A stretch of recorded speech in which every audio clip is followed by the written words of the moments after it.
Comic book community, what's up? February 10th, you know what that means. Wednesday, new comic book day. We got our list, we got a stack of books. Let's get right into it. Indies, DC, Marvel, some variant covers, and then a back issue book I want to show you guys as well that we picked up this week. Nice little haul. So we got AWA Upshot to start us off this week with a new #1 Casual Fling. I'm really excited to check this one out because it's an interesting take on, you know, a very deep subject, right?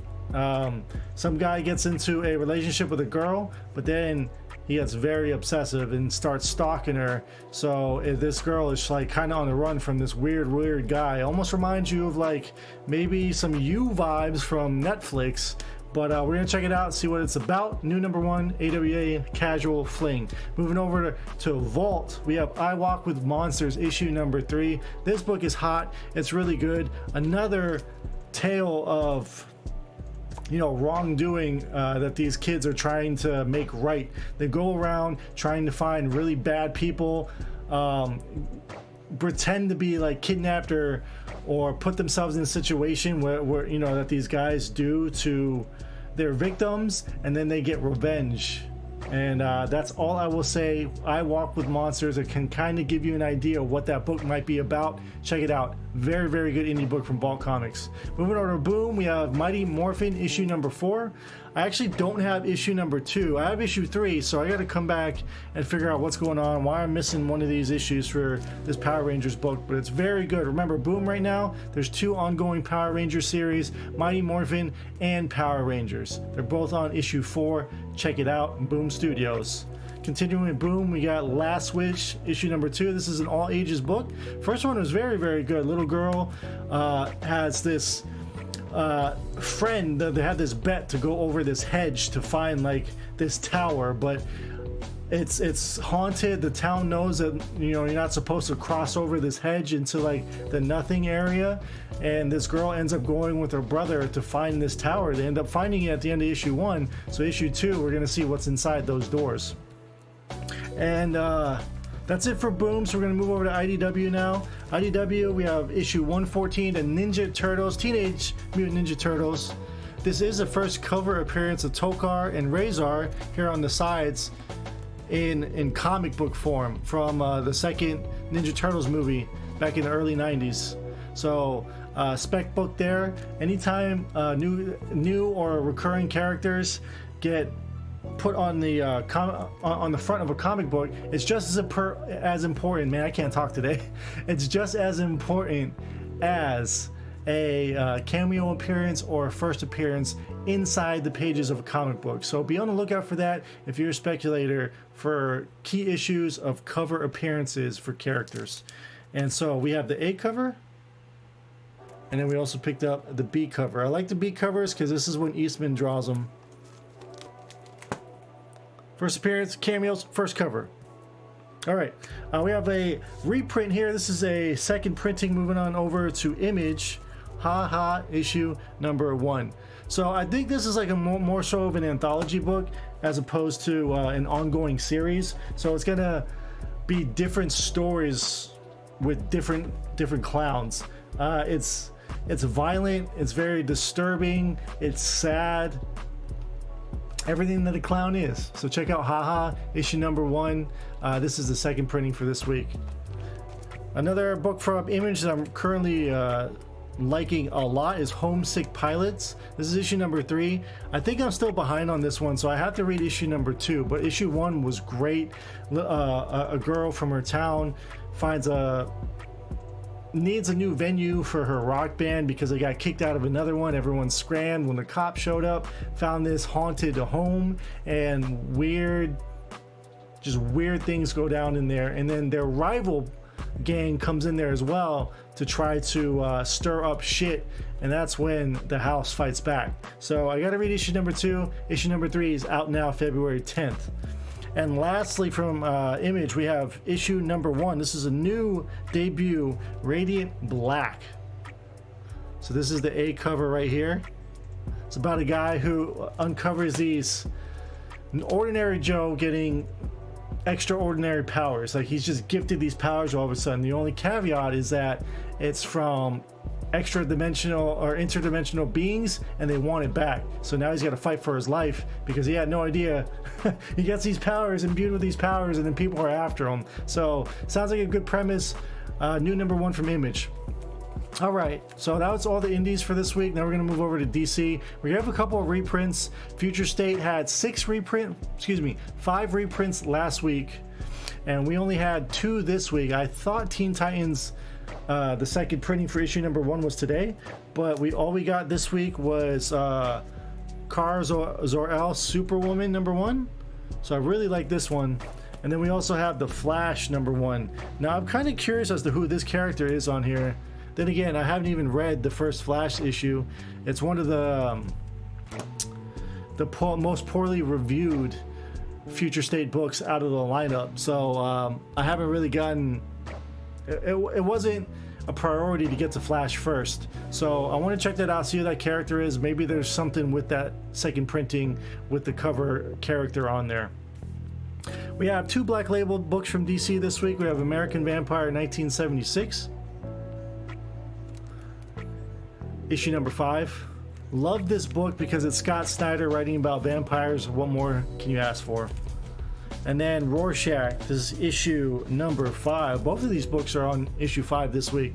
The classic Watchmen banner on the side. Very, very beautiful cover here as well. So continuing that arc.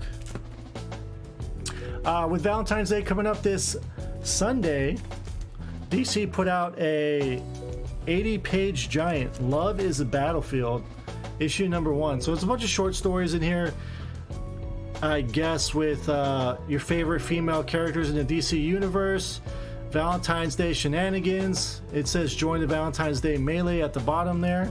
So it's always fun to pick these up because sometimes you never know what happens with some of the short stories. You know, they could debut particular characters or something that will become canon, you know, going forward within the continuity of DC. 80-page giants are always a fun time, fun reads. All right, so now we can move into the actual Future State books for this week. First up, we have Robin Eternal, issue #2. So we're going to go through these quickly. Then we have Kara Zor-El, issue #2. Green Lantern, issue #3, with stories regarding John Stewart and Teen Lantern in the back pages as well. So 3 stories in one there.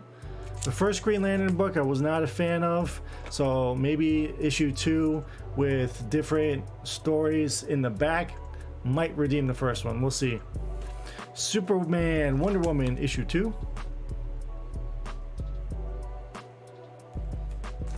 Here's the hot one from DC this week that everyone's after.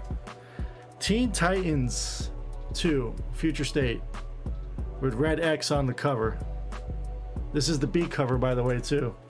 That book is already more than cover price on the secondary market. Unbelievable, I know. We have Justice League, issue #2. Justice League was a really good read. I highly suggest checking that one out if you're a DC fan. And to cap it off here, Dark Detective, issue 3. So Dark Detective and the next Batman are, I think, 2 out of 3 Future State books that actually have 4 issues as opposed to just 2. So a lot of these Future State books are done, but Dark Detective and next Batman still have 1 more issue to go. All right, DC, finito. Moving over to Marvel, we have, I think we have 2 reprints this week from Marvel. We have A King in Black, issue #1, second print. Then we have, this one is interesting here. We have The High Republic, issue #1. This is already the 3rd printing. King in Black came out 2 months ago, issue 1. We just got to our 2nd printing there for King in Black, and High Republic's already on their 3rd printing. I guarantee that will go 7, 8 printings easy. So make sure those 6, 7, and 8 printings, if you're looking for them, those are the ones that you might want to pick up because it's going to be a lower print run. So keep that in mind. Keeping with the Star Wars train, we have Darth Vader, issue #10. This is probably one of the best covers of the week. Very minimalistic, but it gets the point straight across right there.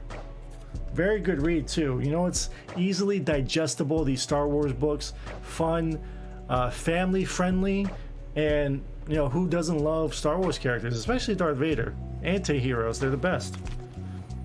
Moving along, we have issue number 3 of Wolverine Red, White, and Blood. Oh, excuse me, Black, White, and Blood. Of course, the blood is the red part, right? So I initially dropped this because it's just short stories of Wolverine, which is fine. I love Wolverine as a character, but it was nothing new that was grabbing my attention. However, issue 3 hinted at a fight between Wolverine and Cosmic Ghost Rider. That sounds kind of badass to me, so I'm going to check that out. Moving along, we have issue number 2 of Eternals. I mean, you got Isan Ribic right there, drawing Thanos in the back. Thanos, anytime there's a story about Thanos, you have to pay attention to it. Eternals is a little bit of a tough read, but I guarantee you, you pay attention, you stick to it, just like a good thriller movie. You're gonna grab onto it, latch onto it, and you won't let go. I promise you, it's very good. All right, moving along, we have issue 59 of Amazing Spider-Man. So Mr. Negative is back in town. We're gonna see what his agenda is. And Marvel has done this stuff, I think, for this month in February. Some of the books are getting this Masterworks variant because they've created their 300th Masterworks collected bundle. So if you guys go into comic book stores, you'll see like this Granite-esque hardcover books that are, you know, trade paperbacks. They collect certain comic book stories or story arcs for these characters, and they all look like this. So they started putting out these variants, which are really cool if you're super into, you know, just the lore and the history of Marvel comics. Moving along, we have King in Black tie-in. I think everything else from Marvel is a King in Black tie-in. So first off, we have Daredevil 27. Looks like Elektra is already back in her own uniform, or is she? It might just be cover appearance. And again, like I said, the Masterworks variant, we picked all of them up because I think they're cool. I always, as a kid, going into like a bookstore, Books A Million, Barnes and Nobles, always saw those Masterwork hardcovers, and I would sit there and read them because it was a longer read. So those resonating with my childhood, had to pick them up. Black Panther King in Black tie-in issue number 1. This is the B cover. I think this cover was much more sick than the A cover, so I picked this one up. T'Challa in the house. Thunderbolts issue number 2, King in Black tie-in. The first one was so much fun. Just these idiots that don't know what they're doing, don't want to be a part of it. So people, villains like Rhino just kind of like took off. He didn't care. The other guys are getting killed off by the symbiotes. Very bloody book, but it's fascinating. It's probably one of the better King in Black tie-ins for sure. Check out Thunderbolts. Speaking of Thunderbolts, Baron Zemo. There's a lot of Baron Zemo news happening lately. We'll see what that's about. Falcon and Winter Soldier comes out in a few weeks. All right, so our last King in Black tie-in, I believe this is our last Marvel book as well. For the week, February 10th, New Comic Book Day, we got Fantastic Four, issue number 29, finally joining the King in Black foray. Even though in issue 1 and 2, we kind of see Johnny Storm interact with Brock to try to help him out. Or how about Spider-Man get Dylan out of there, so on and so forth. But now we're going to focus on the other members of the Fantastic Four as well. And of course, they also get their Masterworks variant there with Invisible Woman. All right, so we have 2 variants. I had to pick this one up. This is the retailer incentive variant for Ninja Turtles this week, issue 114. That's just such a badass cover. So 3 different covers for Ninja Turtles this week. And then because it is a new number 1, we have the David Finch cover for Radiant Black, Virgin Art. Beautiful cover there. I believe it's a 1 in 25 incentive variant. So we only picked up 1 back issue comic this week. The price is really good. I only got this for $5. It's not very, I think it's a $10 to $15 comic book, but it is a number 1. I do love the artwork, and it's She-Hulk from her 2005 series, I believe. Dan Slott, Juan Bobilo with Greg Horn on the art there. Love that cover. And my pick of the week isn't a comic book. What do you mean it's not a comic book? That's because the official Star Wars magazine, Star Wars Insider, hit their illustrious 200th issue from Titan Comics. This book has been going for quite a while, since the 70s. They put out a book, one of these magazines, I think once a quarter, I believe.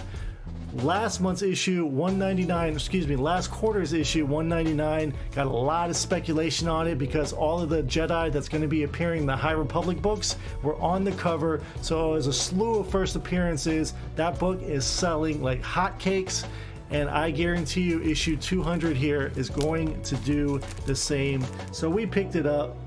The Mandalorian, Star Wars Insider issue 200, with Peach Momoko, the hottest artist in comics today, doing the cover art there. This book, you have to have copies of it. You have to have extra copies of it. It's going to be a bestseller all year long, so be on the lookout for that if you see it anywhere. $9.99 from Titan Comics, issue 200, Star Wars Insider magazine. Boys and girls, that's it for new comic book day. I'm so out of breath. Like, I'm just getting so excited talking about each and every single one of these books. I'm very happy about the selection this week. Great reads. Can't wait to get into more Future State, King in Black. Check out what this Star Wars Insider book has to offer. Thank you for joining me for Wednesday, February 10th on New Comic Book Day. Remember, guys, to always bag and board your books. Take care.